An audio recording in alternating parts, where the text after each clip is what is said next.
Welcome children. आज हम मोल संकल्पना इसके बारे में पढ़ेंगे। मोल क्या होता है? यह एक इकाई है। किसी पदार्थ के एक मोल में कणों की संख्या निश्चित होती है। वो कण किस किस रूप में हो सकते हैं? कण परमाणु के रूप में हो सकते हैं, अणु के रूप में हो सकते हैं या आयन के रूप में। तो कणों की संख्या एक मोल में निश्चित होती है। मोल क्या है बच्चों? एक इकाई है और एक मोल में कणों की संख्या जो होती है वो निश्चित होती है। वो कितनी होती है? 6.022 इंटू 10⁻23। ये परमाणु भी हो सकते हैं, अणु भी हो सकते हैं और आयन भी हो सकते हैं। तो एक मोल में कणों की संख्या कितनी है? 6.022 इंटू 10⁻23। अब मोल क्या होता है? मोल जो इकाई है, एक मोल बराबर तत्वों का ग्राम परमाणु भार या ग्राम अणु भार होता है। इस मोल को हम एवोगाद्रो संख्या कहते हैं या एवोगाद्रो स्थिरांक कहते हैं, क्योंकि एमिलियो एवोगाद्रो जो वैज्ञानिक का नाम है, उन्होंने इसके बारे में हमें बताया था। तो अब किसी पदार्थ के एक मोल का जो द्रव्यमान होता है उसके सापेक्ष परमाणु या अणु द्रव्यमान के बराबर होता है। अगर किसी पदार्थ के परमाणु भार या अणु भार को हम ग्राम में रिप्रेजेंट करें, व्यक्त करें, तो वो क्या कहलाएगा? उसका ग्राम परमाणु भार। जैसे हाइड्रोजन का परमाणु द्रव्यमान कितना होता है? 1। तो 1 U होता है। तो अगर एक यूनिफाइड मास या यूनिफाइड द्रव्यमान को हटा के हम हाइड्रोजन के परमाणु द्रव्यमान को किस में रिप्रेजेंट करें? ग्राम में, तो ये हो जाएगा 1 ग्राम। इसी तरह ऑक्सीजन का होता है 16 U। तो अगर हम इसको ग्राम में रिप्रेजेंट करेंगे तो ये कितना हो जाएगा? 16 ग्राम। तो ग्राम परमाणु भार या अणु भार, H2O ये एक यौगिक है, अणु है। इसका अगर हम आणविक द्रव्यमान निकालेंगे, तो कितना आएगा? 18। तो हम 18 U लिखते हैं। अगर इसे ग्राम में रिप्रेजेंट करेंगे तो ये आएगा 18 ग्राम।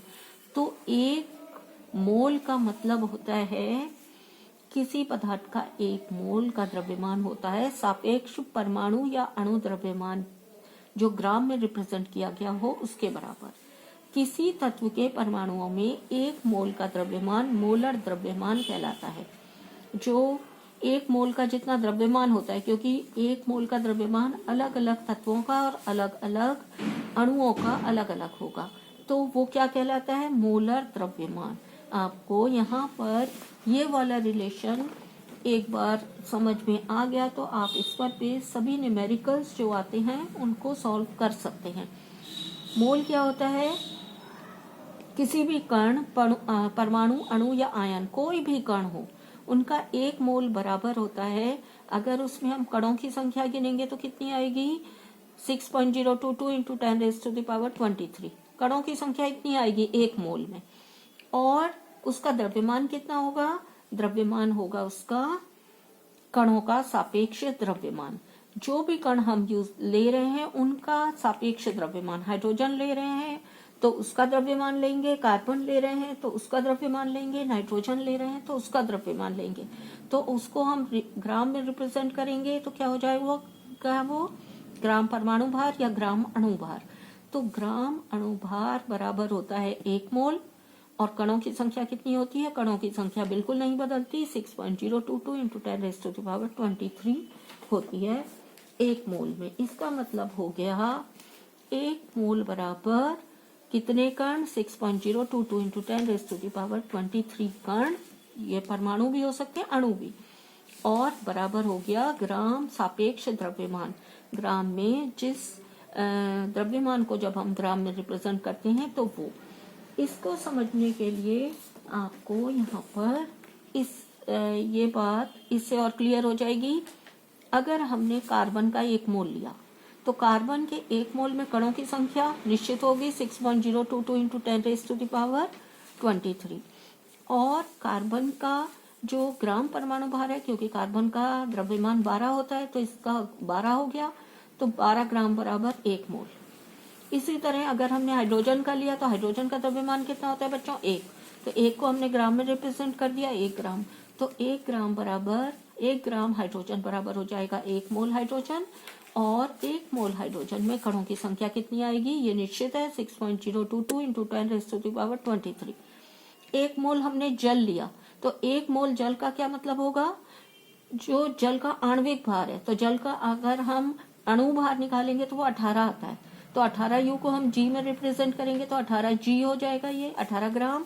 तो 18 ग्राम जल के अणु का जो मोल है वो 1 मोल बनेगा, और कणों की संख्या कितनी आएगी, 6.022। कणों की संख्या नहीं बदलेगी।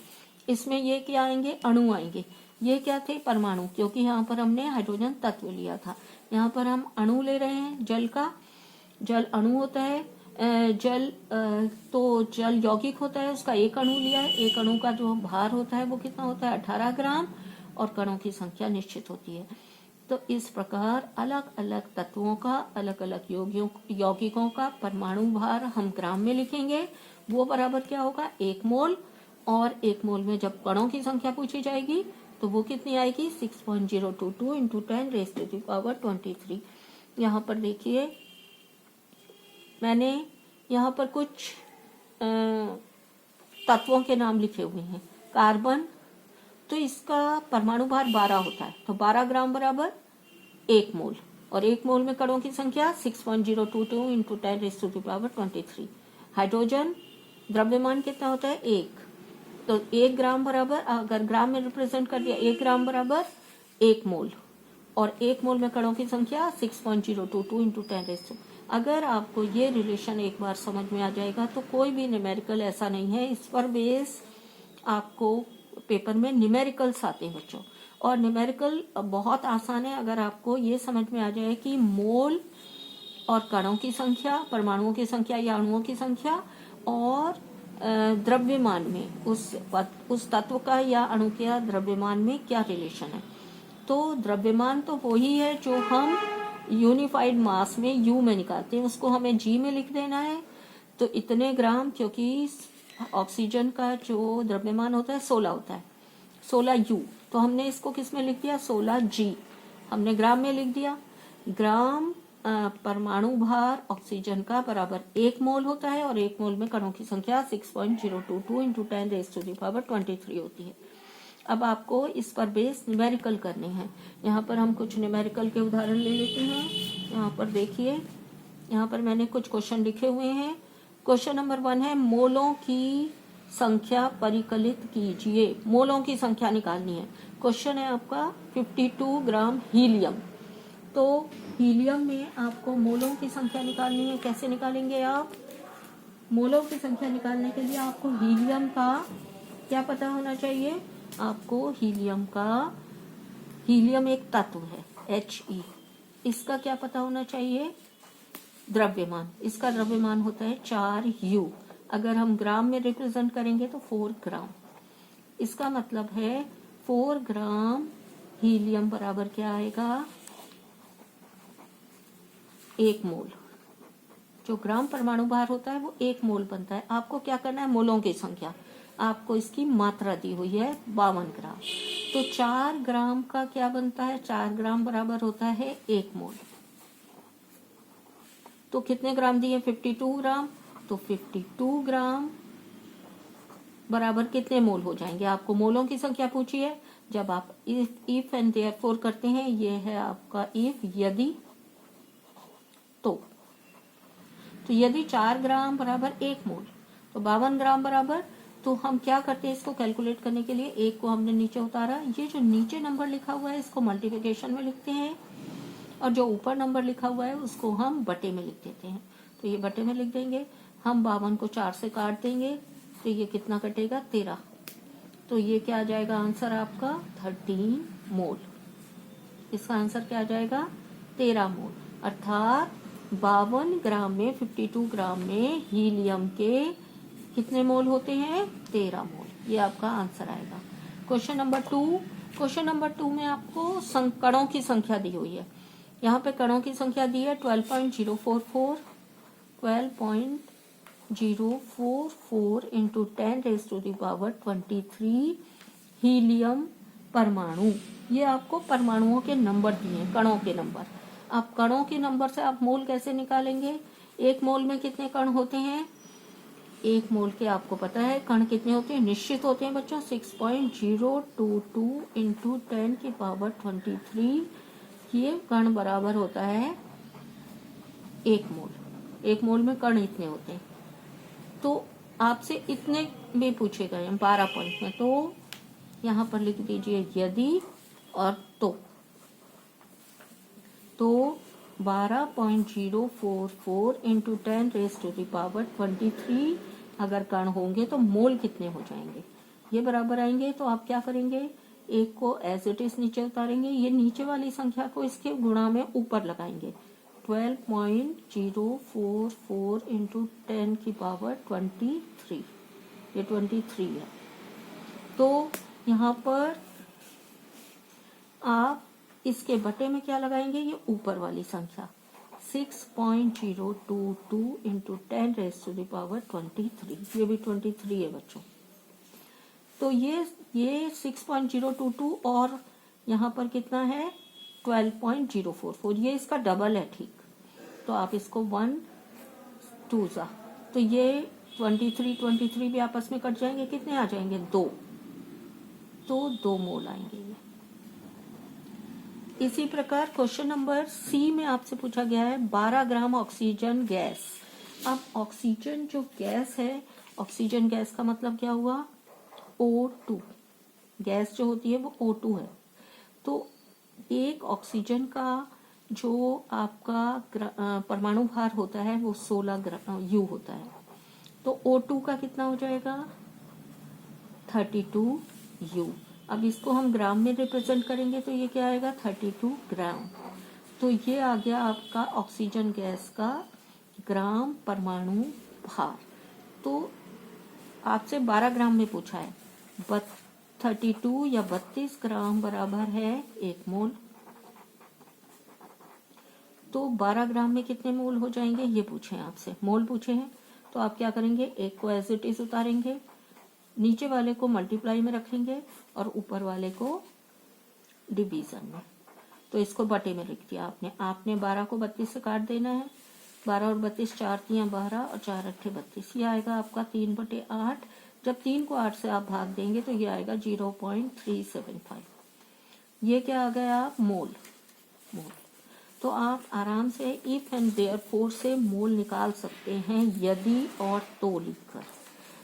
और आपको इसमें एक बात ध्यान रखनी है, आपको जो चीज निकालनी है वो आपको कहाँ रखना है, वो आपको आपके राइट हैंड साइड पर लिखना है। मोल निकालने तो मोल आप यहाँ लिखेंगे, आपको ग्राम में निकालना है तो ग्राम आप यहाँ पर लिखेंगे। नेक्स्ट है आपका 20 ग्राम जल। अगर आप 20 ग्राम जल का मोल निकालते हैं तो आपको पहले क्या होना चाहिए, अणुभार जल का पता होना चाहिए। जल क्या होता है H2O। तो H2O का अगर आप अणुभार ज्ञात करेंगे तो कितना आ जाता है 18। तो ये 18 U है, इसको ग्राम में रिप्रेजेंट करेंगे तो कितना आ जाएगा 18 ग्राम।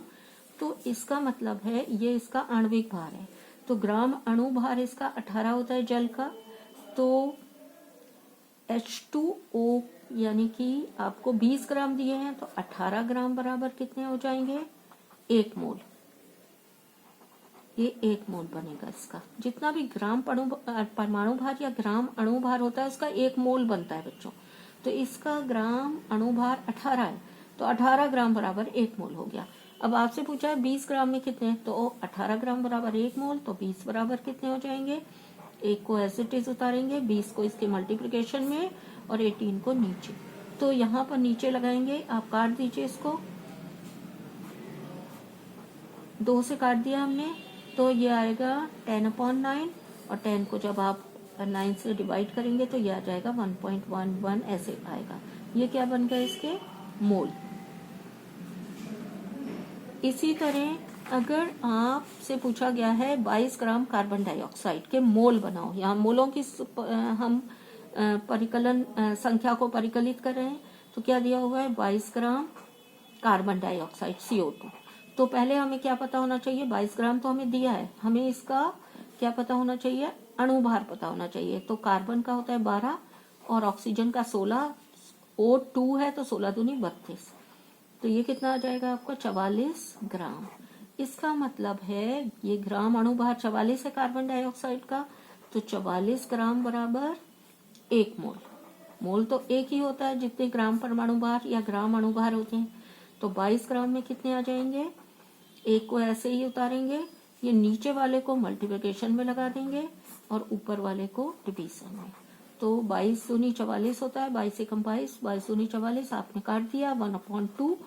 1/2 का क्या मतलब होता है, 1 को 2 से डिवाइड करेंगे तो कितना आएगा 0.5 मोल। तो ये आपने मोलों का परिकलन कर लिया।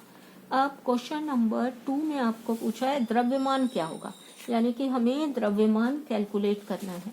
तो द्रव्यमान कैलकुलेट करने के लिए यहाँ पे पहला क्वेश्चन दिया है 0.2 मोल, यहाँ मोल दिए हैं, आपको द्रव्यमान निकालना है।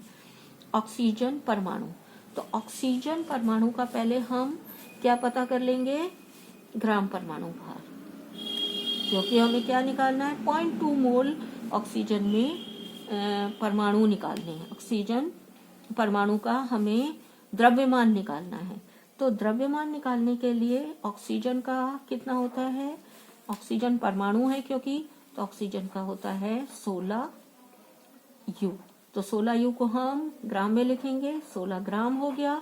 ऑक्सीजन का परमाणु भार है ये, परमाणु द्रव्यमान, परमाणु द्रव्यमान, तो ये परमाणु द्रव्यमान है। इसका मतलब है कि हमें मोल दिया हुआ है, इसका मतलब है 1 मोल बराबर क्या होगा 16 ग्राम, तो मोल कितने दिए 0.2, तो 0.2 मोल बराबर क्या हो जाएंगे, ग्राम में कितने आएंगे, द्रव्यमान कितना आएगा 16 को ऐसे के ऐसे नीचे उतारेंगे, नीचे वाले को इसके मल्टीप्लिकेशन में ऊपर लिख देंगे 0.2, और ऊपर जो 1 लिखा है उसको नीचे ले आएंगे। इसका क्या मतलब है 16 को इससे आप मल्टीप्लाई करेंगे तो 16 दूनी 32, ये 32 आएगा। पॉइंट लगा है यहाँ पर एक डिजिट के बाद, तो यहाँ पर हम एक डिजिट के बाद पॉइंट लगा देंगे। ये क्या आ गया, द्रव्यमान है, तो इसको हम ग्राम में लिख देंगे 3.2 ग्राम। सेकंड है आपका 0.5 मोल जल का अणु, 0.5 मोल जल का अणु, तो जल का अणु निकालने के लिए हम क्या करेंगे, पहले द्रव्य इसका हमें अणुभार पता होना चाहिए। तो जल का अणुभार कितना होगा, जल H का 1 होता है, H के 2 हैं, तो ये हो गया 2, 1 दूनी 2, और ऑक्सीजन का होता है 16, तो जल का कितना आ गया 18U। ग्राम में लिखेंगे तो कितना लिख देंगे हम इसको 18 ग्राम, ये इसका अणुभार है। अणुभार बराबर क्या होता है 1 मोल, तो 18 ग्राम मतलब 1 मोल जो होता है वो 1 मोल बराबर है 18 ग्राम। तो आपको कितने मोल दिए गए हैं 0.5, तो आप यहाँ पर लिखेंगे 0.5, 0.5 मोल बराबर, तो जब आप ग्राम निकालेंगे इसके 18 को एज इट इज उतारना है, ये नीचे है ये ऊपर है, नीचे वालों को इसके मल्टीप्लिकेशन में 0.5 लिखना है 0.5 और अपॉन में 1, तो 1 का कोई वैल्यू नहीं है अपॉन में होता है जब, तो 18 को 5 से 18 पंजे 90, तो ये क्या आ जाएगा 90। यहाँ पर एक डिजिट के बाद पॉइंट लगाए तो यहाँ पर हम एक डिजिट के बाद पॉइंट लगाएंगे, इसका मतलब कितने आ गए 9 ग्राम, क्योंकि हम भार द्रव्यमान निकाल रहे हैं तो हम इसका आंसर ग्राम में लिखेंगे। नेक्स्ट है आपका 1 मोल नाइट्रोजन परमाणु, 1 मोल नाइट्रोजन परमाणु में क्या निकालना है आपको द्रव्यमान, तो 1 मोल नाइट्रोजन परमाणु जो होता है, नाइट्रोजन का परमाणु लिया है हमने, तो नाइट्रोजन का पहले हम ग्राम परमाणु बाहर निकालेंगे, तो नाइट्रोजन का होता है 14U। अब ग्राम में लिखेंगे तो कितना हो जाएगा ये 14 ग्राम, तो आपको 1 मोल में पूछा है, इसका मतलब है नाइट्रोजन के 14 ग्राम बराबर कितने होंगे 1 मोल, ये इसका ग्राम परमाणु भार है, तो इसका आंसर क्या आएगा नाइट्रोजन के 1 मोल बराबर 14 ग्राम इसका द्रव्यमान होगा। इस तरह आप सारे न्यूमेरिकल इफ एंड देयरफॉर से निकाल सकते हैं बिना कोई M और N और फॉर्मूला याद किए हुए। जो आपको निकालना होता है, जो आपसे पूछा होता है वो आपको राइट हैंड साइड में लिखना है।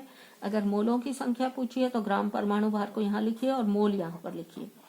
अगर द्रव्यमान पूछा है तो यहाँ पर आप क्या करेंगे, यहाँ पर आप यहाँ पर क्या लिखेंगे, आप मोल यहाँ पर लिख देंगे और ग्राम यहाँ पर लिख देंगे। यहाँ पर आपने ग्राम लिखे हैं, 16 ग्राम ऑक्सीजन का होता है। मोल आपको निकालना नहीं है, ग्राम में आंसर निकालना है। तो राइट हैंड साइड में आप वो नंबर लिखेंगे जो यदि, इफ एंड तो, देयरफॉर। तो यदि 1 मोल में इतने होते हैं तो 2 में। और इसकी कैलकुलेशन बहुत आसान होती है बच्चों। यहाँ जो नंबर आपने लिखा है एज इट इज उतारना है उसको नीचे, जो नीचे वाला नंबर है उसको मल्टीप्लिकेशन में रखना है ऊपर, और जो ऊपर वाला नंबर है उसको बटे में नीचे लिखना है। इस कैलकुलेशन को आप मैथ्स में जैसे कैलकुलेशन करते हैं वैसे कर लीजिए। अगर आपको नहीं समझ में आया है कोई क्वेश्चन इससे रिलेटेड तो आप चैट बॉक्स में नीचे लिख दीजिए या मुझे फोन कर सकते हैं और पूछ सकते हैं। Thanks for watching.